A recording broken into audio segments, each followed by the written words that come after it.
you go to a woman's house to ask her hand in marriage, and the first thing they start asking each other is, "Wanga make it she?" This one, what does he have? Does he have a car? Does he have a house on his own? If no, immediately you hear them asking this question, my guy, run for your life. Because they don't tell you, don't give it the woman, though. They will use the smallest and skinniest reason to deny you the lady. Now, let's watch this video. We have one of our finest brother or finest sheikh talking about what he is looking out for in a man before he will give out his daughters to such a man. But before that, let me define the environment for you. For we in Africa here, a guy at 25 years or a young man at 25 years having a car is a big blessing. Yeah, it's not actually the norm. But people from Europe at the age of 21, 15, they start having their own cars or riding around. But here it's not the norm. So it's so surprising these days, the parents that we have, the women from the mother's side, the in-law side, from the parents that we have, the families that are coming up these days. When you go to ask a woman's hand in marriage, that's the first thing they start looking for. Does he have a car? Does he have a house? I'm not saying all, but some families, that is their priority. But the funny thing is that when they were getting married, their time, or if it is the men that are asking this question, when they were getting married to the lady's mother, they didn't have even a bicycle. Today they are expecting to have a car. If it is the woman, the time they were getting married to their husband, their husband didn't even have a bicycle or a motorbike, but their grandparents gave them to them, and then they did what, they got married. But today when you are coming to ask a woman's hand in marriage, the first thing they ask is, "Wanga make it she? What does he have?" So Charlie, let's go into the video and then we'll come back here. If someone comes to ask for my daughter's hand, of course after making sure he has a sound understanding of Islam, I would see if he prays Fajr in the masjid. Al-Udin Ayyubi, when he was gathering his army to take back hoods, he only chose people who pray Fajr in the masjid. A man can pray Fajr in the masjid, he's weak. Check. We are here, we can pray Fajr in the morning. Yeah. Most of the brothers that you see these days, alhamdulillah, they are really doing well. So they actually wake up for Fajr. But I don't know the environment which you are talking about, but maybe if it is UK, European world, it's usually difficult for our Muslim brothers there when it comes to religion. So I think that most parents, if you want your son to get to marry this our brother, mashallah, you need to be waking your children, you need to train your children to be able to wake up for Fajr by themselves. And it's such a good trait that even if we all grow, we need to be looking out for that, because a man who can wake up for Fajr, Charlie, is such a disciplined man, a guy with strong mentality. But to have a person sleeping in bed every time, Charlie, yawa. Go to the mat, to the gym, man. I'll fight with him. I want to make sure that he knows how to fight. If he doesn't know how to fight, he's not marrying my daughter. He wants someone who can fight. Me. Hey, Charlie, fight for. So I think fight. It's good to know, to be strong and to be able to also fight when the need or the time comes. Because if taking someone has trusted you with his daughter, you can't watch people beat her or do bad things to her and then you just stand and you have to do something. Even if you are the weakest person, the people are plenty that you still have to do tagashi. But I think that most of the wars could be avoided if you learn to be someone who have direction. So for example, let me give you a tip.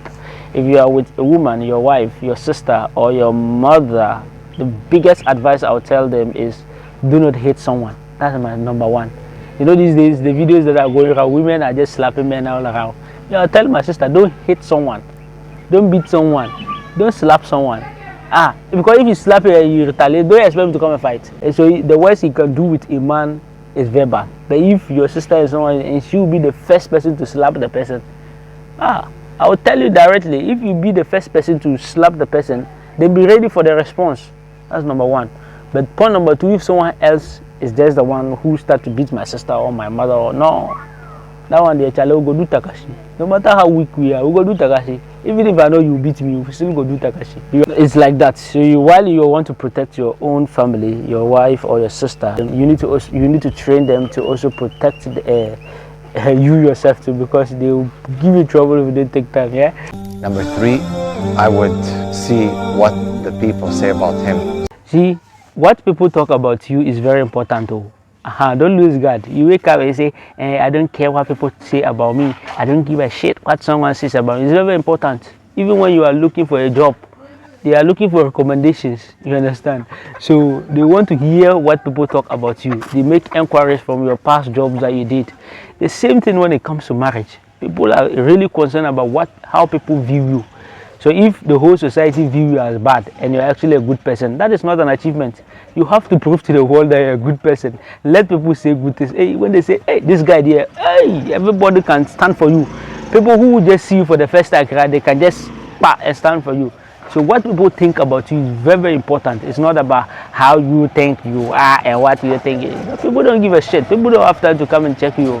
So you need to be concerned about what people think about you, and that is really a good trait to look out for when you want to marry someone. It's really amazing. Is he a person who helps people? Is he a producer, or is he just a consumer? I want to make sure that this is a person who takes care. He's got a role, because how's he going to take care of my daughter? He doesn't take initiative. Always lying down and doing your hands like this, asking people, you understand? That's really bad.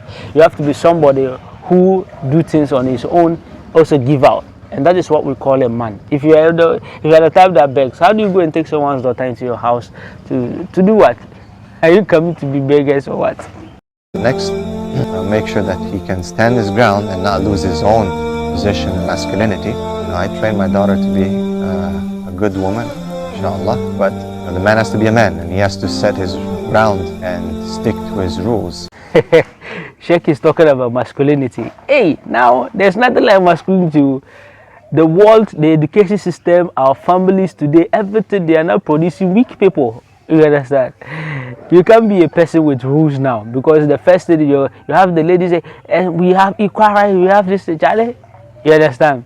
So the world is actually now frowning against masculinity. If you are a person that you have your own rules, and if you are married a woman, you need to make it very clear to the person. Women who have foresight actually love people who have rules, and then they have direction. But it's rather unfortunate, the entire systems right now, the education system, our family system, our community, everything is now about weak people. It's not producing those kind of people that have strong mentality and have direction. And so when they go into marriage, they don't actually have a format. They don't have a formula as to how they are going to grow their family. They don't have an expectation of how their partner should be. They don't have an expectation of how their children should be. They don't have expectation of how they want their future to be. So because of that, they do anything. Anything goes. You can see a man, because they are not strong-minded, they will be fight. Instead of them to be fighting for the most important thing for their family, they will be fighting over small things. Small things. And of course, after that, other things such as that he's able to take care of her financially. Of course, he cannot be a loser. Problem is, it scares me. When I look around at the youth of today, it's scary. The guy is good at PlayStation. He can play Tekken or something, fighting. But if he comes to the mat, he gets smashed. The young men of today, the young boys, I don't even know if I can call them, the young males of today, are weak. They're weak because they're spending a lot of time on games, sleeping, an existential vacuum. There's a crisis. They don't have a goal. They don't have a direction. They don't have purpose. They don't have a concept of time. So if you look at the Sheikh talking, he's talking about, the most important thing a person has to look out for before giving out his daughter in marriage. And these are really amazing, things. I can't confirm everything that he said, that is Quran and Sunnah do. That's number one. Number two, he made relation to his community, that is people playing video games, and I think most of those examples too are relatable to our environment, and that is what we're saying. As a person and as a young guy, you need to be somebody who have direction. You need to have a purpose. You don't just live like that. You need to be self-driven. You need to have a direction. No matter the position you are in this world, whether you are a rich person, whether you are a poor person, whether you are in a village, whether you are in a city, you need to have a direction. This is what you need to do. This is what will help you. This is the most important thing you need to do. This is what you like that. And you don't get blown away by anything that happens. You understand? Not everything you jump and follow. Everything you jump and follow, you need to have a direction. So when you have a direction, I think you'll be a good man. and you also become financially sound, and you also become responsible in the near future and be able to marry someone's beautiful daughter. Hope you understand. So that's it. If you like this video, kindly follow this page and go to our YouTube channel and then subscribe. Don't forget, this video was sponsored by Olomosh Realty, Seaside Estates. If you want to buy land in Ghana, kindly contact the numbers you see on your screen. Their land is genuine and it's amazing. Assalamu alaikum wa rahmatullahi wa barakatuh. So please, if you sincerely want to support me continue making more videos, kindly go to my YouTube channel, Imo Sadat, and subscribe and press the bell button. Kindly do that, then you come and continue watching this video. هنا مروا وكانوا قدوة للناس